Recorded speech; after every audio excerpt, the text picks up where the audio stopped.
I had something. Maybe Shirish, because you're on mute, I'll go ahead and anyways ask.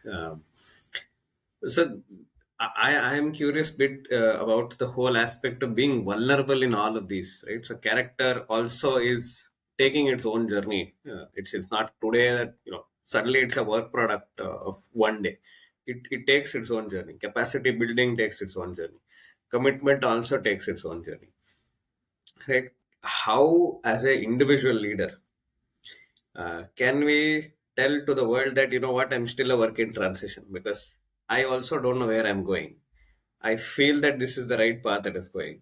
So where does vulnerability fit into all of this? Because we are in a heavily competitive world where even though that this fake it till you make it is a culture there, even though I'm not there yet, I'm trying to project I'm there yet.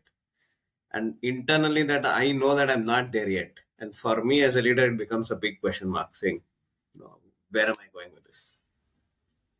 4 C's. It's a work in progress till you die. It's a work in progress. Even today, I'm learning. When I interact with you, there are so many things I learn, which I keep on thinking. Yeah, this is what he said. This is what he said. This is how they are taking it. This is how their questions are. It's a work in progress. My way is only one. Every day, unfailingly from last 40 years, before I sleep, I have a rewind of my entire day. What did I do today? With whom did I interact? What was the interaction about? Whether my interaction was correct, whether I reacted correctly, whether I reacted incorrectly, I was unfair, this, that. How can I put it right? How can I do the things correctly? Next day morning, try to put everything right. 40 years I have done this. Even today I do it, whether it is my personal relation, whether it is my professional relation, whether it is my relatives. If there are places where I think that I am being extremely harsh with someone, but then I am justifying myself being harsh, I'm quite okay. I don't have to be a good man 24/7. I am not. I don't have to be. The thing is that you have to justify to yourself that what you're doing is correct or not. And it is this one brick which is going to build a mansion. So when you say work in progress, so my bricks are still being laid. I'm 65 years old. I don't say that I'm a leader. No, I have never claimed also. I simply say that this is my life, this is how I followed, this is what I do. If someone gets inspired, fine. If you don't get inspired, perfect. Right? So, what believe in yourself, do things correctly. You are bound to make mistakes. Think about it in the evening. Try to see, justify yourself. You have justified yourself, fine. If not, try to correct it next day. Right? Absolutely, sir. And it's a work in progress.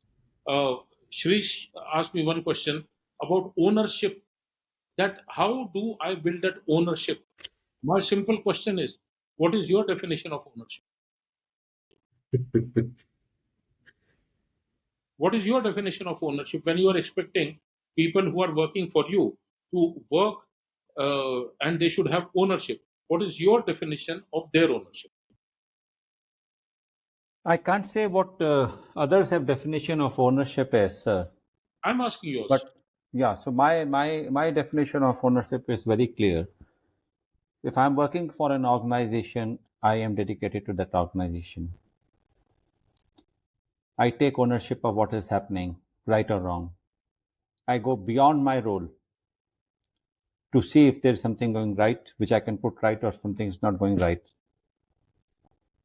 Then step into that. So that my definition of ownership is that I am 100% responsible for the organization I'm working for. I'm 100% responsible for my family. I'm 100% responsible now for this podcast. That's my ownership. What is happening in this podcast, that is the ownership. If it's going right, it's not going right.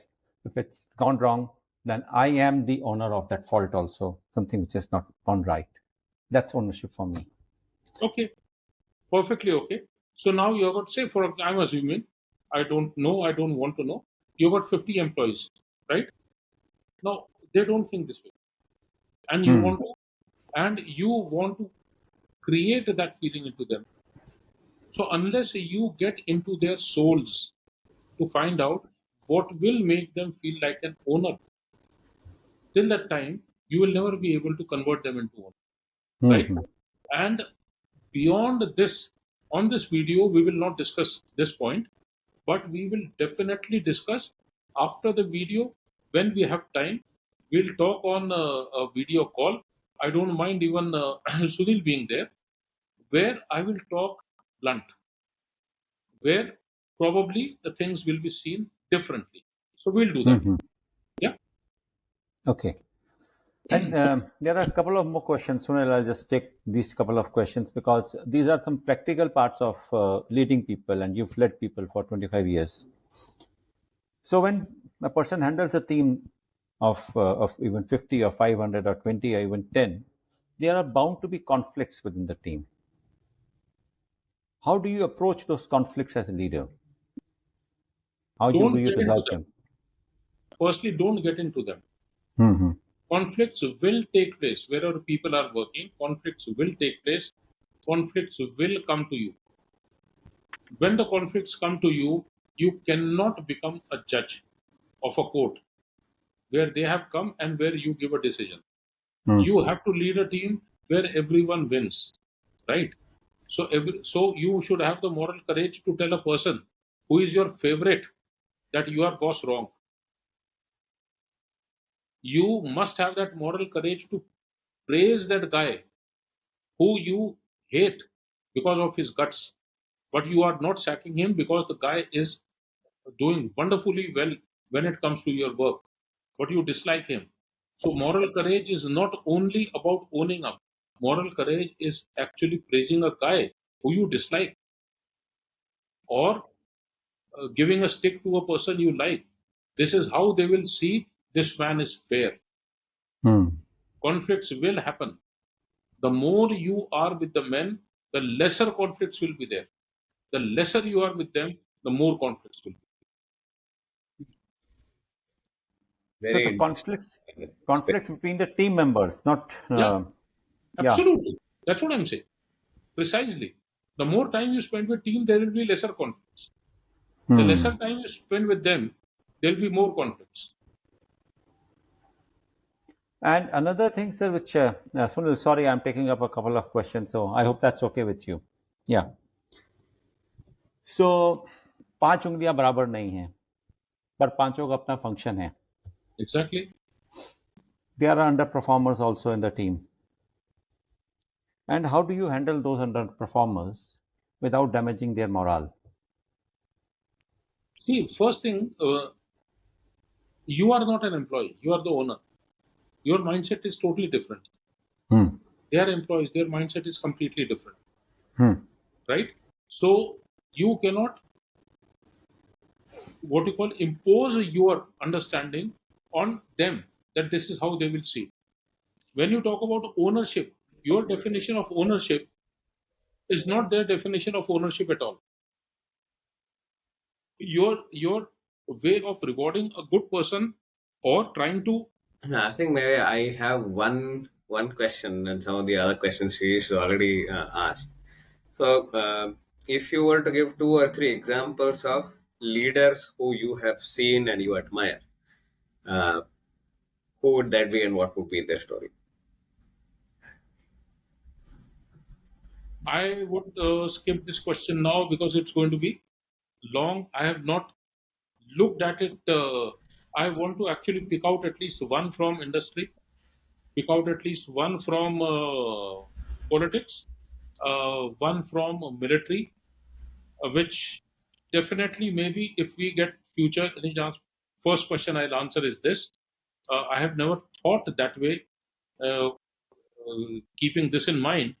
Uh, and the fact that very few people actually have got this sort of admiration from me, it simply means that I require to work on it. So as of now, I'm not prepared to take this question.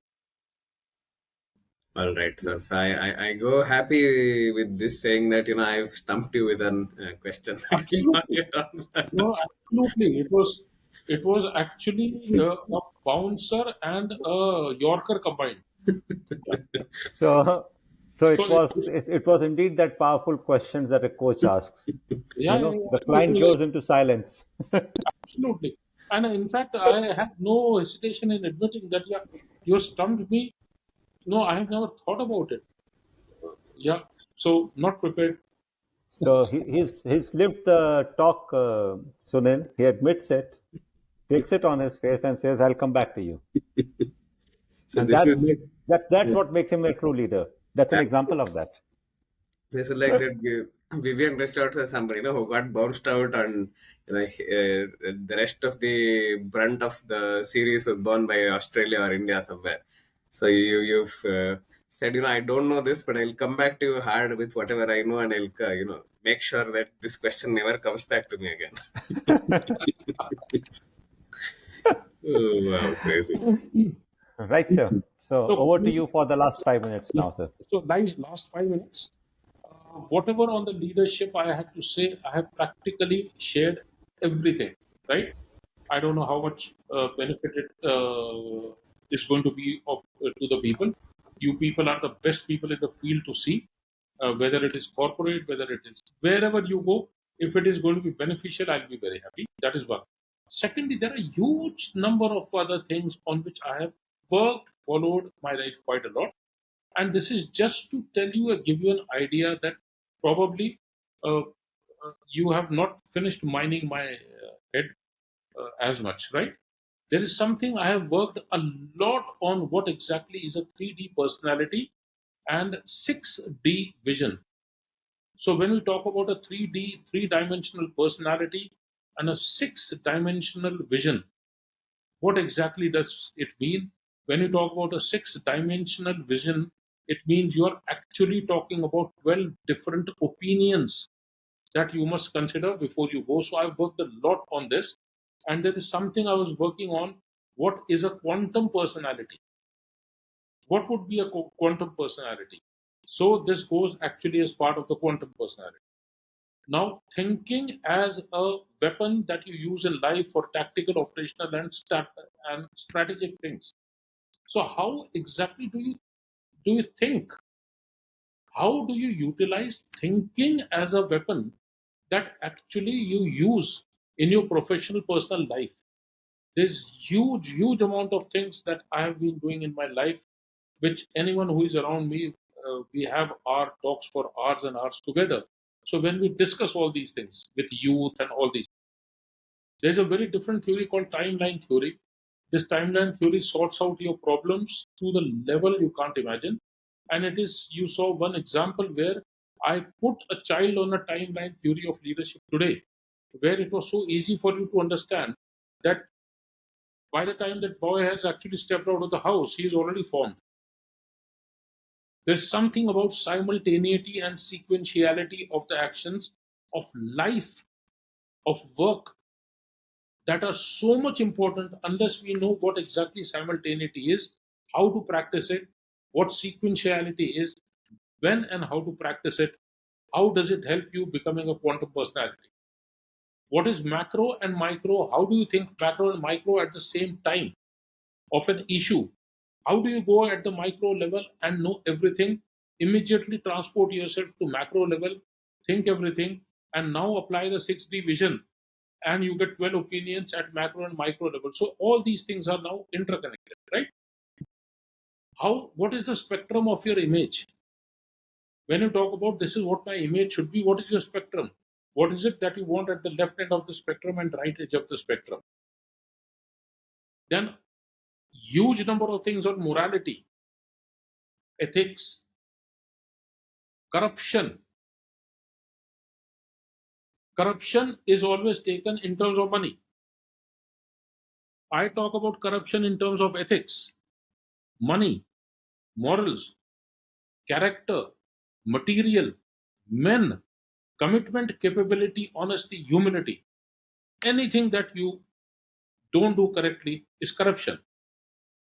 So, why should a person who knows a particular thing very well refuses to do that when you ask him to do that, and his intention being to harm you? This means he's committed corruption of capability. Despite knowing something, he doesn't do it. And then the last point is those two PowerPoint presentations which I had shared with you, where each slide, if you take and read, there's so much to discuss on those slides. And in that, you'll find one line coming very often. There is a Maniksha in you, take him out. This is a line I use very often. Every man has got a Maniksha in him. When I say Maniksha, it doesn't mean a military journal. It means a leader, a true leader. When you say, probably only two people have inspired me in my life. Now that Sunil has given me time to think, so I know now how to adjust my pads and again try to. One is Maniksha and one is a general called Sundarji. I'll talk about them later. Absolutely brilliant, these two guys. So I always say there is a Maniksha in you, take him out. So taking out Maniksha means what? You develop your four C's, you develop your image, you develop your personality. Thereafter, you develop yourself as a leader, you develop yourself as what I just said, converting yourself into a 3D personality. With a 6D vision, you think, you timeline, you work simultaneously, you work sequentially. Think about macro, micro, spectrum. When you put all of these things together in a package called Shrish, called Sunil, called Sanjay Pande, and you craft and chisel this image, a leader comes out without your announcing to the world. And that's where I finally call off my contribution for this session. Thank you so I much. think we missed one question in between. Sunil and Sir pointed out 6D vision and 3D personality thoughts. So, would it be okay to share a little bit on that, sir, or we'll keep it for next time? This is going to be actually a very a different topic, nothing to do with leadership. But when you talk about a 3D personality, try to imagine a personality as if you are seeing a cube in 1D, 2D, and 3D. Imagine a cube. Now put your personality in that place, right? There are certain people to whom you want to be seen as 1D square. Someone you want to show yourself as 2D. Probably you want to show from top, length and breadth. There are certain people you want them to see you as a 3D personality, as a full cube. How exactly do you translate that into your image building and personality so that people say, yeah, this guy is a 3D personality? A leader essentially always will be a 3D personality. He cannot be a 2D personality. And you cannot be a 3D personality till the time you have a 6D vision. 6D vision is left, right, front, back, tops, and bottom. Now you are watching it. Remember, these directions are watching you. So you're talking about 12 opinions. So when you think 12 different things simultaneously about an issue, you always will have a correct answer. And when you have a correct answer, which is now backed by you're being truthful, you're being humble, you're being honest, and you're having moral courage, you will always be successful. But soon as one of those C's is flawed, even if you come to a correct decision here, it'll go wrong somewhere. This is how they are all connected. So when I talk about a 3D personality, if you're not capable of thinking simultaneously about 15 problems, I always give an example of a goods train. 70 bogies. It goes on a track. It goes sequentially.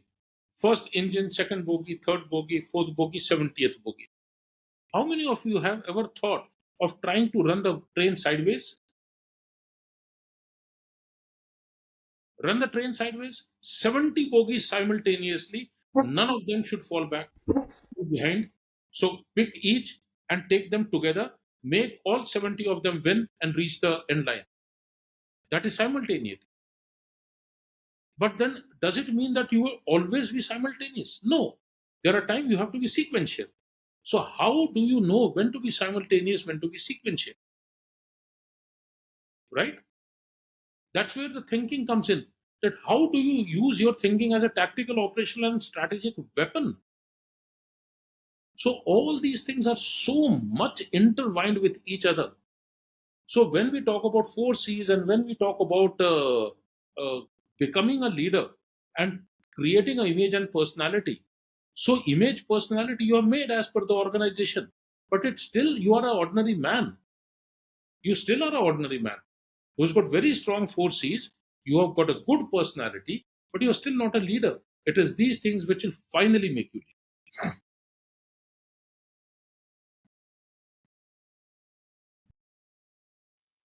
Yes, sir, I've finished. You still end with that high note in terms of so many things that you said. The goods train. I think I'm still thinking of all those parallels, 70 lines saying how can 70 lines be done in the same space. So it brings out the dimensionality bit of it. So beautifully shared. I think I cannot pinpoint and say, okay, this is the one thing that I loved about this podcast and I loved about this. So there's so many things in terms of, more you spend time, the lesser is the conflict, character becoming the main trait, you don't fit in or you don't jump in, you grow through that personality. I think for me, this has been absolutely enriching in terms of all the wisdom that we are able to download from you, right? So you said we've not completed the data mining from you. I think that's the truth to this episode. And oh, it's been fun. I can't say I've spent 2.5 hours. It's been going like this. It is gone. It's been great. No, on the contrary, I am so happy. I'm so happy. Last 4 5 years, I actually want to end this particular podcast specifically taking name of a guy called Shubhankar who was working with me for 4 years, with whom I would day in day out be discussing all these aspects of leadership, and there was massive number of notes we have made. The PowerPoint presentation, notes, and there are bits and papers, they were all lying around. So it's only after the last episode where you people said, Ki, can we have this? And I committed without even seeing. And that is the day the search started. My Almiras came out and all my notes of last 4 5 years, whatever came to my mind, I would just jot it down. And there are so many of them. So I was able to make all these notes, which now you'll see this is the page one, and this is the second, and this is the third, and this is the fourth and fifth, and this is the Veterans Declaration, 3 pages, 7, 8, 9. There is no limit of the notes that I have made, and it's all thanks to both of you. And knowing what all types of questions that you can ask, that I kept on preparing non-stop last 6 days, and rarely has someone put me to so much work that you have. And God save you, I will extract my pound of flesh one day.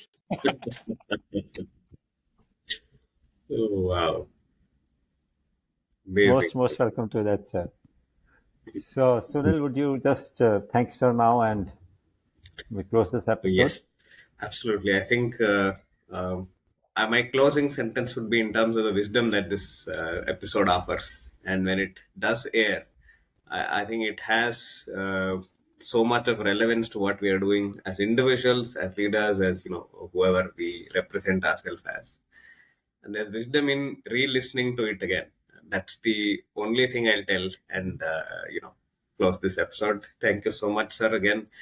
We will do more data mining, and sometime possible you can data mine from us as well. Sometime it will be fun. That is, we have Yeah, something to offer. absolutely. No. It's a mutual learning, as I've always said, that I have still not stopped learning. So I picked up a guitar 15 days back. I said, no, come what may, I have to learn, only to find out that the hand which is supposed to be holding the guitar, I can't because of my elbow fracture. So then I said, okay, I'll use my right hand for that. Then realized that the strings are supposed to be in a particular order. Then I opened all the strings and put them in the order for a right hander, and that guitar is lying there. So the learning never stops. So every day, something or the other, you learn. And I am so happy that you gave me this chance to be coming here. It's been, I think, 2 hours and 40 minutes uh, we are talking. And yeah, so far as this actually goes to benefit someone, I'll be so humbled. I'll be so happy. Absolutely. Thank you so much. Thank you, You. sir, and Jai Hind, sir. Bye. Jai Hind. And Jai Hind. Yeah. Bye. So, Nikhil, I'm going to kind of spice things up a little bit, right? Okay. I'm going to do a rapid fire round, Ouch. and then I'm going to ask you a very challenging question. Hopefully, I don't Alright. know, it might be easy for you. Cool. But good to go? Good to start? Yes. Okay, so what's one corporate buzzword you have officially banned from your coaching sessions? I don't use any corporate buzzwords at all. No, from your client side, what's one word that you don't allow them to say? What they use, we'll take this offline. Okay. Coffee or tea? What's your favorite? Good coffee and good tea. So I'm kind of impartial to both. But Okay. depends. If I'm in Bangalore, I would absolutely go for coffee. If I'm Okay. at home, I prefer chai because my home chai is my kind of chai. Brilliant. I'm assuming that you may not be so good at Excel, so that's a please assumption. Go along with it. So what's I'll also harder to assume. Okay, fantastic. So what's harder to decode, an complicated Excel pivot table or someone's limiting beliefs? Neither. People are, I think, much easier to figure out. Pivot tables, probably if somebody else has made it, then I'll have to unreverse it or something and then figure out. I would say, yeah, people are easier to work with and figure out. Okay. What is the most, how do I put it, the most NLP thing you have done at maybe dinner time with your family? So now the interesting thing is my daughter and wife are trained in NLP. And so, however, the conversations that we have around dinner table are, we don't really use jargon. But it's like, it's like if all of us loved singing songs, we would play Antakshari. So I can Okay. say that that's how it ends up being, right? That my daughter will say, I know you're doing something with me right now. And I'll say, yeah, maybe I am, but you're not letting me. And so we kind of literally just play around like that. My son isn't trained, but he's what, youngsters are, they're very sharp. So he'll say, I know what you're trying to do and I'm not going to fall for it. Brilliant. So the most NLP thing that we do is we don't use NLP jargon at home, but we just Okay. try to create the effect of what it can do with each other. Okay. So my last question to you, and I hope it's a challenging one because I think it's No, I challenging. thought this one was challenging. No. This was rapid fire. So Got it. through our conversation, I've seen, what do I say, four personas of Nikhil. Okay. One is the corporate Nikhil, Morgan Stanley, right? Second is the NLP practitioner coach Nikhil, right? The third is the coach, the executive coach Nikhil. And the fourth is Nikhil who does, who's involved with all the social work, entrepreneurs, rural entrepreneurs. Right. If today I was to ask you to choose one of them and only one of them to continue for the rest of your life, Right. which one would that be? Which particular role? Yes. You can I choose think only one. I think as a practitioner of NLP, because that allows me to seamlessly weave into wherever I want to go. So in a way, you're not going to let go of anything. Nothing. I mean, why restrict yourself to anything? Okay. But yeah, Alright. I found that practicing NLP allows me, like I've used it even when I learned swimming. So you can pretty much go and play with it wherever you want. So I would be in favor of that. All right. So my quest of a challenging question did not become challenging, but hats off to you for that. So Nikhil, I wanted to ask you. So, you've dedicated yourself to enabling transformation. What kind of change are you personally hungry to see in the world? Uh,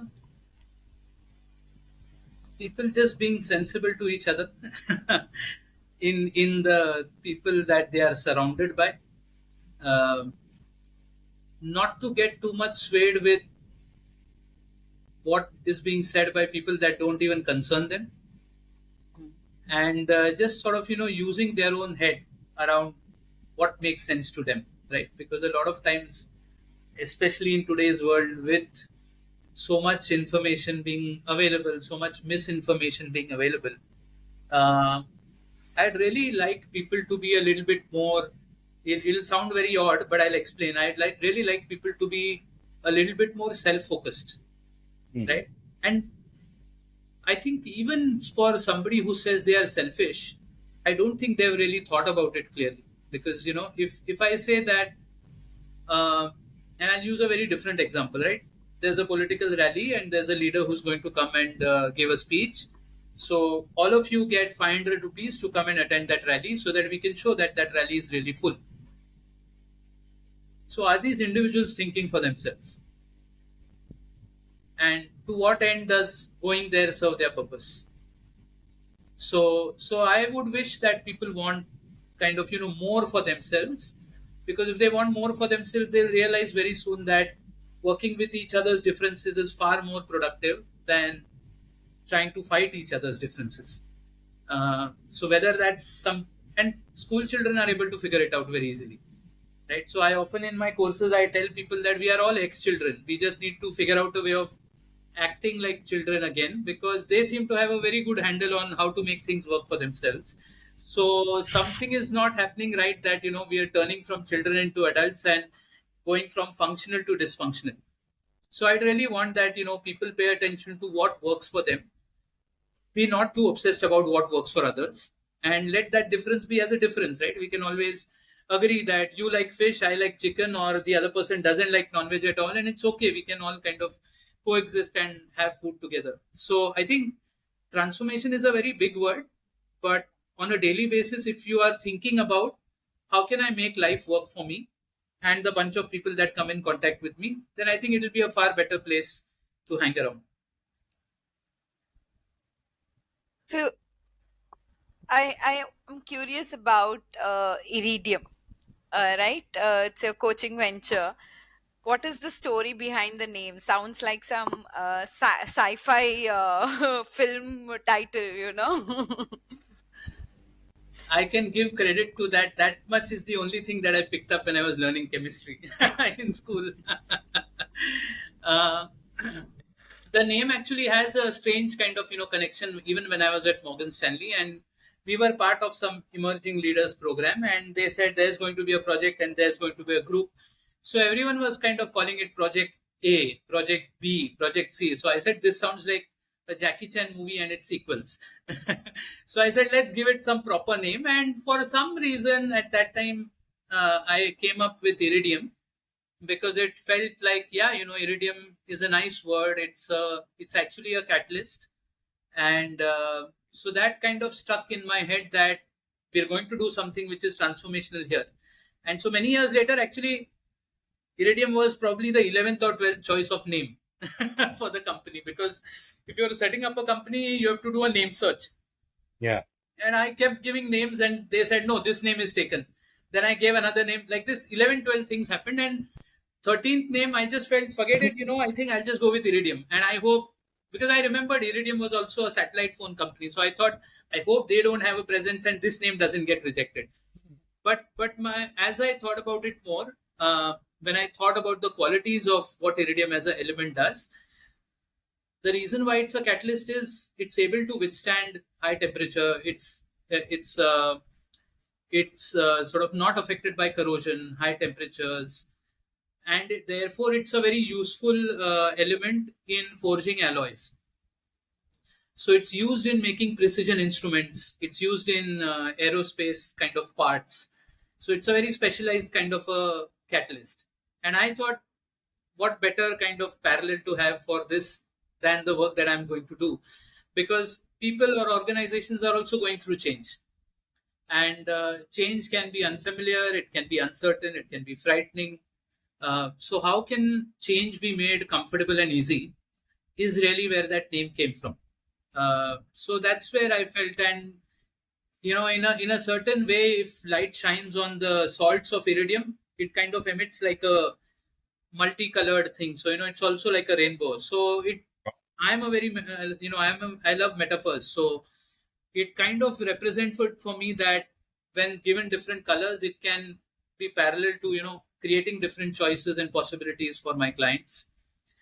Taking them through heat and noise and this and that is the same as what we say, creating a safe space. And them going from one thing to emerging as a stronger version of themselves is also something that's happening in the process. So that's where the iridium name came in, and it's kind of just sometimes you say, right, things just come together. So it just kind of just happened like that. Beautiful name. Yeah, seriously. I mean, so much of thought and so much of reflection behind the name is, and then you started off by, I don't know, I got a feeling of it being so casual when you started off explaining, but then the depth of what has gone behind it is simply outstanding. And also the fact that it kind of encompassed the whole discussion we had Yeah, around. I know. Yeah, it's beautiful. Any dreams or experiments on the horizon for you or Iridium? Experiments quite a lot, yes, because I think you can say, when you ask me that question about aims and aspirations, one aim is really to take NLP forward. And therefore, again, I'm going to bring up a musical reference because John Grinder, who kind of co-created this, said that he likened it to the well. The well has a lot of water. So if you are thirsty, then you will go and draw water from it. So he says NLP is like a well. And a lot of things that got invented in the 70s and 80s are still being used because people are thirsty. But very soon the well will run out if no new water is added. So my endeavor is that NLP has to be taken forward from where it is. Otherwise, it's like a dying language. It'll die on its own because it'll not have today's relevance. So I'm keen that it gets put in places where there are different aspects of life. And, everybody does not need to learn NLP as how NLP is taught. So therefore, my endeavor when I teach my students is that if you are 1 in 100 in your community who has learned NLP, then the ripple effect of you learning NLP should be felt by those who are around you. So if you're a doctor, how would you use NLP with your patients? If you're a teacher, how would you use that? If you are a salesperson, how would you use that? And if you really pushed NLP into different aspects of life, then how it can be utilized and practiced by people, itself will make a big difference for their quality of life and their way of looking at things. So I think of it as, in the 60s and 70s, Indian classical music, the sort of, very staunch followers of that, they said, well, audience is changing now, right? So there's no point in playing in front of this audience. But thankfully that didn't happen, because otherwise nobody would have gone to the concerts anymore. Some people like Ustad Ravi Shankar, Pandit Ravi Shankar, Ustad Allah Rakha Khan, Ustad Ali Akbar Khan, they thought that, we have to go to people and talk to them in their language. And so that's where popularity of classical Indian music again increased, so much so that then it's still alive. So I feel like NLP has to be sort of taken to where people exist, in the situations that they exist in. And it's my job to kind of show people the relevance of how it is applicable in where they are, and not to look at it as something which is useful only in therapy and in sales or like that, right? So there's many other dimensions of NLP yet to be explored. So that's really a personal aim. Yeah. And I think this what you're saying now just takes me back to the start of our conversation where you said, to explain NLP, I'll draw a parallel to yoga. Yeah. It's not for when you have an issue, but it's a way of life. Yes, it's a way of life, 100%. Perfect.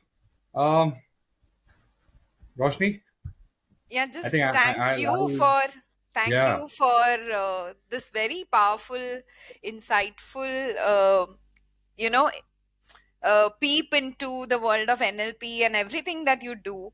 It was a very, very interesting conversations, and I think your stories kind of brought everything so alive. I think I'm gonna keep those stories for a long time with me. Yeah. They're no, yours now. Nikhil, I can confess to something. So I've been in this coaching journey for some time now, and I've heard a Yes. lot, right? NLP, and Yeah. every time some conversation comes up, people bring up these various different dimensions. That do I need NLP? Do I need to be this certified, that certified, and all of that? Yeah. I think, but today was the first time I've actually understood what NLP is, I'm and glad. I'm going to kind of separate it from the tools and the assessments that it gets clubbed Yeah. together with. Yeah. But I think it's more of a lifestyle. It's more of a, It's a I mean, process. Yeah. as we used to say in corporates, it's BAU. Yeah. Yeah. Nice. Yeah. Yeah. No, Yeah. wonderful. It can be BAU. You know, if you choose to make it BAU, it can. Yeah. Like at your dinner table, it's BAU. Correct. Absolutely. Kids are smart, that you can't do anything about, but it's BAU. Perfect. Exactly. So yeah, great. So thank you so much, Nikhil. Again, I'll No, just it's echo been on my Roshni's pleasure. thoughts It's been that, my pleasure. All these questions made me think a little bit differently, and I hope I've done justice to my aim in a very small way in just sharing a little bit more about NLP with you and about my journey. Absolutely, No, absolutely. absolutely. Thank I you think so much. Ajit, you've started Buoyancy some 33 years back. Any entrepreneurial journey has some challenges that you have to face in the initial stages. So, were there any challenges that you faced when you started out the first few years? First And how few did years, you- 7 Yeah. years. 7 years. And how did Because- you stay put and Yeah. Thanks to stayed my in the game for thanks to my wife and children. Before starting, I asked them, see, I'm a pharmacist, I'm in demand. I got a national award, so getting a job is not a problem, but I want to start this buoyancy. Will you all support me? I have no money in my pocket. After paying back loans, I had only 5 rupees in my pocket. What my daughter said, Papa, we'll never ask you for money. We will not ask you to take us out anywhere. You do what you want to do. And then I said, but wow. monthly expense, what to do? My wife said, I have some gold, don't worry. Maximum what we'll have to sell that gold. Believe me, Satish, every month she used to sell something or the other to run the house. But, the conviction, the support, no demands. No demands. Only support. For 7 years is not a joke. So, what happens is, and every time we got an indication that we are on the right track. Because when you're on the right track, we were recognized, but in the third year, a wonderful article came in Indian Express called Miraculous Transformations. Then, for the first time in the history of a nationalized bank, we got a loan without money in our pocket. Then people came and started joining us. You pay when you are okay. Even Pushpa Sondur, who is the first person who came and joined us, even today she's there after 33 years, the first employee. So we have such people. When things start falling into place, then you feel, you're on the right track. And everything, though we have no money, then when every support starts coming from all around, like I always thought Gandhiji was pushed out of the train. He came, he didn't know languages, but he went from state to state with his English. Even in Tamil Nadu, he could muster people. Mother Teresa came from Yugoslavia and she had no money, she had no place, but people told her, why are you bringing children left near the dustbin, girl children left near the dustbin? Where is the place, where is the food? And she said, You remember in the same uh, country of ours, Mahatma Gandhi has said, when the intentions are good, the means follow. And you'll be surprised, Satish, all the means started following. Somebody donated me a land 140 by 130 next to IBM on Banarghatta Road. Is it a small thing? Hmm. That was a Wow. confirmation that God wants something to happen. Are you getting the picture? Absolutely. I can relate so much. I am on a similar entrepreneurial journey. Finish. Yeah, You know what is the fantastic. meaning of entrepreneur, Satish? अंतर प्रेरणा. जिस इंसान में अंतर प्रेरणा है वो attract करता है. But people who Fantastic. give up business easily are people who are not having antar prerana. They go where there is money and they close down their business. That is why more than 85% of the businesses close, because they have started because there is scope. They have no interest. Let's be very clear. The simple formula of life is, if positive and negative wires are not there, the bulb won't burn. It will not give light. Similarly, your heart and head, passion and purpose, if these two are there, preparedness comes from hand and perseverance is automatic. Wow. I can relate so much, Ajit. Yeah. So in those, Me too.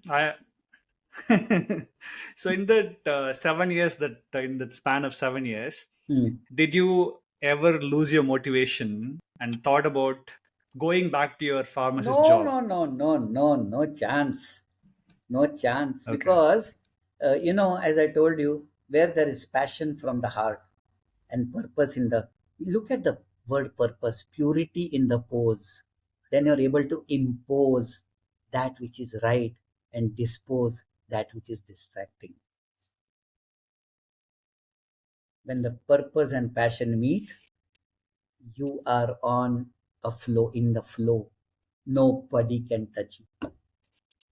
You attract the right things, the right people, the right places at the right time. I started getting the right people, the timing. We give importance to time management. No, man, timing is very important. Timing is very important. When you have a fire in the belly and you're prepared, see what happens is, a mother who has passion for the child and the purpose is my child should not suffer, she has no problem getting up at 2 o'clock in the night. But a maid servant who has been paid salary has to get up at 2 o'clock. Will she get up? Where there is passion and purpose, you cannot stop this person. One thing you please take for granted. You should have only these two things. Other things fall into place. You attract. Passion and purpose makes you enthusiastic. What's the meaning of enthusiasm? En means inside you. Theos means God. Isa means I believe God is in me. Aham Brahmasmi means enthusiasm. When you work with enthusiasm, you simply attract people and things. I hope I'm not becoming a dictionary here. I've created a lot of formulas in life and they work wonders. They work wonders. Yeah. We are falling in love with the way you're sharing things. We are spellbound just listening to you, Ajit. Thank you. Really. Yeah. The way you use the words, the way you phrase it, the way you attach it to the Ayurvedas, the way you attach to our scripts, to Ramayana, to Mahabharata, the way you are putting it all together. Preeti, one thing I'll tell you, please. I'm not putting it. When I want to contact Preeti, there are only 10 numbers. It is not 0 to 9. There is a sequence. Okay? And if you follow the sequence, I will connect with you. And so my sequence is my intelligence, which divinity blessed me with, my intellect, which I've gathered, my interest in my mind, the inspiration created by it will give me intuitions because the download takes place. If you go to the right side, you will get the right download. You think I'm thinking and talking? No. Every time before you finish the question, the answer is with me, only because these eyes are connected in me. Intelligence, intellect, interest, inspiration, intuition, instinct. Everything gets connected. And when you align these things, then do I need to tell how things work? Did your mother make you? No, no, no, no. In the womb, everything is formed.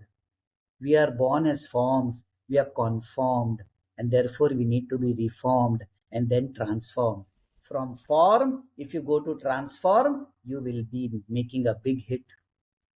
But you are conformed in school and college through conditioning, comparison, criticism. And that is what we first scrape out when people come to us. Conformation is removed and then transformation is worked upon. Trans means outside of you. And trans means only that which goes outside of you, that is your mind. Your body can't go out of your body. Your mind goes out of your body. It can go in your sleep, it can go to America and come back. So we work only on the mindset. You're getting deeper meaning of mindset now. Yep. When you shared that word, this conformity, conformity is the biggest problem in the society these days, right? Yeah. Absolutely. I'm not allowed to be me. I'm asked to become like somebody else. That is why I have paucity in me about my original me. That's why we are after original brands, because I am not an original brand. What you have shortage of, you want that. And therefore people pay 10 times more money. But people who become original brands go after them. Hey Satish, wear my brand, I'll give you money.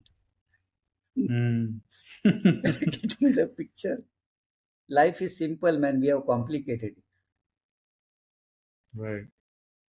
Ajit, it brings me to the thinking, like you talked earlier about school teach life skills and we have to learn life. How we can teach everyone to learn life? How we learn life? See, what happens is, you use the beautiful word learn. Unfortunately, in school, L is dropped. We are taught how to earn. Yes. Okay? So, every child is born with learning in the mind. Have you seen a child in a cradle? They will see one white ceiling for hours together without getting bored. Right. Today, if Preeti has to wait 5 minutes for Satish, she gets angry. Absolutely. When Preeti was a small girl, you were shouted at, even spanked by your parents, you went back to them in 2 minutes. Today, your husband says 2 wrong words, you don't talk to him for whole night. We are not taught life, we are taught lifestyle. Therefore, life is going in ruins without our knowledge. And all the time it is accumulate. No, man, assimilate like the tree for others. And then automatically things start falling into place. All the species in the world are assimilating to contribute. Man is brainwashed to accumulate for articulation, for recognition. That is the problem. So we are living an opposite life. And we say we are the greatest species on earth. No. All other species have remained the same. Lion, dog, everybody behaves the same what if they were 100, 200, 500 years back. Only human beings say they have developed. No. Take your mobile. You are becoming memory weak. Your memory is becoming weaker because of smartphone. Your phone became smart. You are not becoming smart. Man lost tail because tail was not used. An unused path grows grass. So the automation is only deteriorating. Yeah, those who are creative. Like during my time, I was creative. And my school didn't give me marks. They called me a dud. But today I'm what I am today because luckily my father went to a night school. So I was never pressurized for marks and no comparison. And therefore, Today, my creativity remained. Today, creativity is skilled and we give too much importance to logic. For everything, they want proof. Are you getting the picture? But today, a time has come, creative. And who are the people who are creative? Those who put C outside and R inside. Who are the people who are reactive? Those who put R outside and C inside. That means they don't see what needs to be seen. From seeing to observing, looking, seeing, observing. Ob means towards service. Those who are towards service, they see much more than what others see. Only because when apple fell, Newton was observing, he saw gravity. Only because Alexander Fleming, the fungus became his teacher. So your teacher, Right. school, how much donation you pay is not important. How good a student you are. Then you need not go to by paying lakhs of rupees. Hey, please, please. Everything around you is a teacher. Are you a good student? अध्यापक, उपाध्याय, मुखोपाध्याय, आचार्य, पंडित, दृष्टा, guru. Hey, my dear friends, only the top 3 will bring out the best in you. Today we are going to a school which is finishing portion. Where is your thinking going? If you are able to memorize what is in the book and vomit on paper, you get marks very good, very good. What happens to your thinking? Today, children and parents, they come to my house on Sunday and we have group sessions. Like last Sunday, I said, if a 5 rupee rod can be sold for 100 rupees, first of all, is it possible? And everybody said no. Then I said, align the ions, it becomes a magnet. Then will the magnet which attracts ion filing, will it be sold for 100 rupees? They said yes. Then tell me what in me can be magnetized. And then they said heart and the head and the hands. So I made 3 groups. Okay, what are the elements in the heart? I need to know. What are the elements in the head? We need to know. What are the elements in the hand? We need to know. They all of them brought out, they presented, then we said how to align it. And from 7 years to 50 years, parents and children sitting together, they walked out with a different relationship. They started respecting because the parents never thought that their Gen Z will be able to think the way they were thinking. Wow. Thank you, Ajit, for sharing all these things with us. I think I have an interesting question right now. Please. See, you have touched lives of hundreds of thousands of people by your trainings, and the world population has about more than 7 billion people. So how do you propose to leave your legacy? Ajit, at 70 right now, looking into the future, what is your vision? How do you propose to leave your legacy in terms of, in the place of Ajit, somebody else has to continue your good work, right? So what is the plan ahead? Satish, let me tell you one thing. This whole generation now is opening up.